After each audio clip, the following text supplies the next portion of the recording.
Movie के starting में दिखाया गया है एक कार में रेडियो बजता है और रेडियो पर बताया जा रहा था कि गवर्नमेंट के पास रिसोर्सेज कम है, यानी कि शहर में पानी की कमी बढ़ गई थी।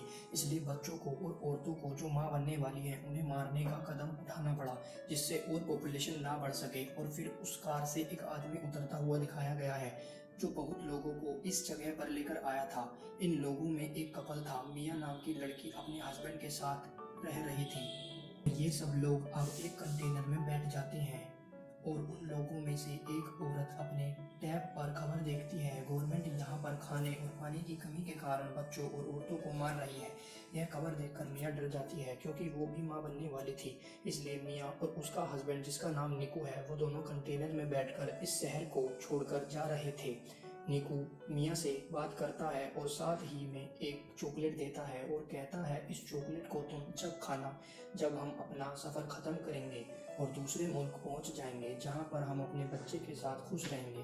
दरअसल इस बच्चे से पहले मियाँ की एक लड़की थी तो यहाँ की पुलिस ने मार दिया था। इनकी बातों के बीच कंटेनर का दरवाजा बजता है। तभी निकू देखने जाता है तो एकदम से दरवाजा खुल जाता है। तभी अंदर बहुत से लोग आ जाते हैं और लोग ज़्यादा हो जाने की वजह से बाहर खड़ा हुआ आदमी जिसके हाथ में गन है कहता है आधे लोग बाहर आ जाओ, हमारा दूसरा कंटेनर आ रहा है, बाकी लोग उसमें जाएंगे। फिर निकू को भी गन दिखाकर बाहर निकाल लिया जाता है और दूसरे कंटेनर में शिफ्ट कर दिया जाता है। मियाँ कंटेनर के सुराग से देखती है निकू को 107 नंबर कंटेनर में रखा गया है। निकू मियाँ से फ़ोन पर बात करता है, कहता है कि तुम फिक्र मत करो, हम दोनों एक ही जगह जा रहे हैं, हम जल्द ही मिलेंगे। और कहता है अपना और हमारे बच्चे का ख्याल रखना और किसी पर भी भरोसा मत करो। मियाँ का कंटेनर चलने लगता है। रास्ते में वो देखती है गवर्नमेंट की पुलिस बाहर औरतों को इकट्ठा करके खासकर उन औरतों को जो माँ बनने वाली है उन्हें मार रही है। कुछ देर के बाद मियाँ का कंटेनर रुक जाता है।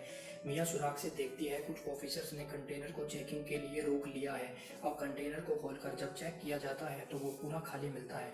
दरअसल इस कंटेनर में छुपने की खुफिया जगह थी और लोग छिप गए थे। जब ऑफिसर गोली चलाता है तो उसे भी पता चल गया था अंदर खाली बहुत सी जगह है और ऑफिसर कहता है देखो खुद ही सब बाहर आ जाओ वरना तुम्हें ऐसे ही मार दिया जाएगा। ये सब सुनकर मियाँ उस कंटेनर में रखे डब्बों के ऊपर चढ़ गई थी। तभी लड़की अपनी जान बचाने के खातिर दरवाजा खोल देती है। तभी ऑफिसर ने उसके सर पे गोली चला दी थी और फिर एक एक करके सबको मार दिया जाता है। उन सबको खत्म करने के बाद ऑफिसर ये हुक्म देता है कि यहाँ से लाशों को ठिकाने पर लगाकर कंटेनर को साफ करके शिप में भेज दिया जाए।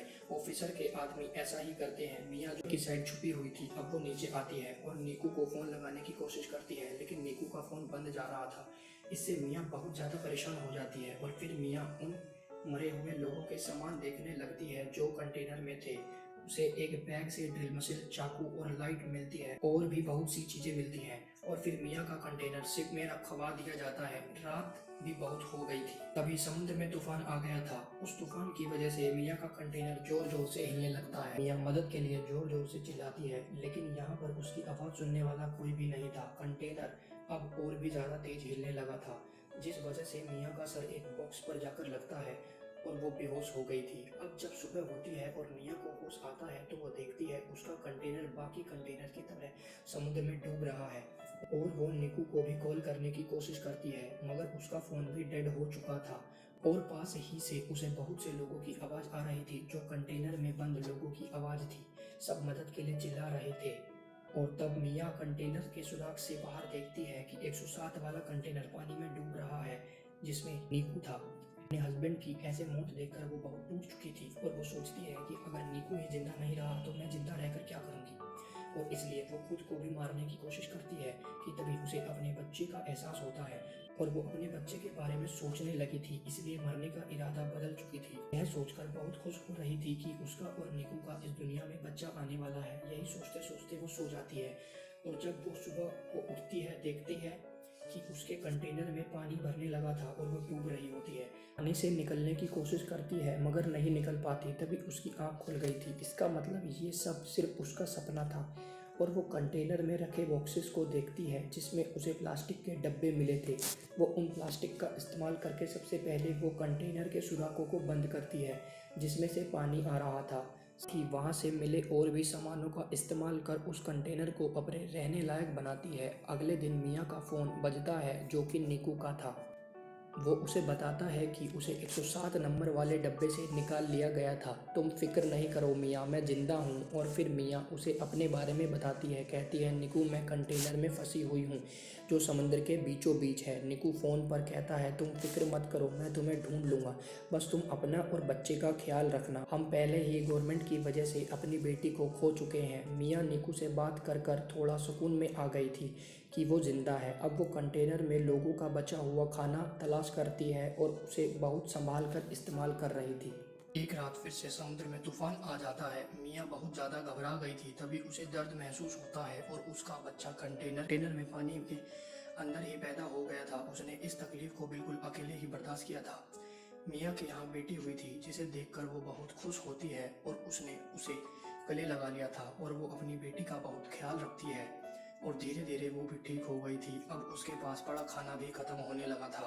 फिर वो सोचती है कि कब तक वो उस कंटेनर में बंद रहेगी। तभी उसे अपने सामने ड्रिल मशीन पड़ी नजर आती है। मशीन को लेकर कंटेनर के ऊपर रास्ता बनाने की कोशिश करती है। तभी इसकी बेटी भी रोने लगती है। ये नीचे आती है, अपनी बेटी को संभालती है और अगले दिन फिर से रास्ता बनाने का काम करती है। मगर अब ड्रिल मशीन भी अचानक बंद हो जाती है। मगर मियाँ ने उस मशीन को गुस्से में फेंक दिया था। तब उसे चाकू नजर आता है। अब वो चाकू को इस्तेमाल करती है, लेकिन वो चाकू भी टूट गया था। मियाँ देखती है अब उसके पास ना पीने के लिए पानी बचा था, ना खाने के लिए खाना। उसकी हालत अब ज़्यादा खराब हो गई थी, बेहोश हो जाती है। उसे उसी की हालत में अपनी बेटी नजर आती है जिसको गवर्नमेंट ने मार दिया था। उसे अपने पास निकू भी महसूस होता है जो उसे ये कह रहा था, मियाँ इसमें तुम्हारी कोई गलती नहीं, तुमने हर कोशिश की। तभी उसके मुंह पर बारिश का पानी पड़ता है। उसे होश आ गया था। अब वो एक कपड़े को फंसाकर उस पोर्शन को खींचती है जिसमें उसने सुराख किया था।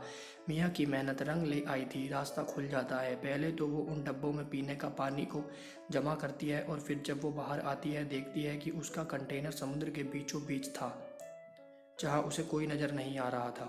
वो अब अपनी बेटी को लेकर आसमान और समुद्र दिखाती है और कहती है, हम यहाँ से जरूर निकलेंगे। तभी मियाँ को समुद्र में मछलियाँ नजर आती है। ये देखकर मियाँ को एक मछलियाँ पकड़ने का कांटा बनाती है जिससे वो मछली पकड़ने की कोशिश करती है, लेकिन एक भी पकड़ नहीं पाती।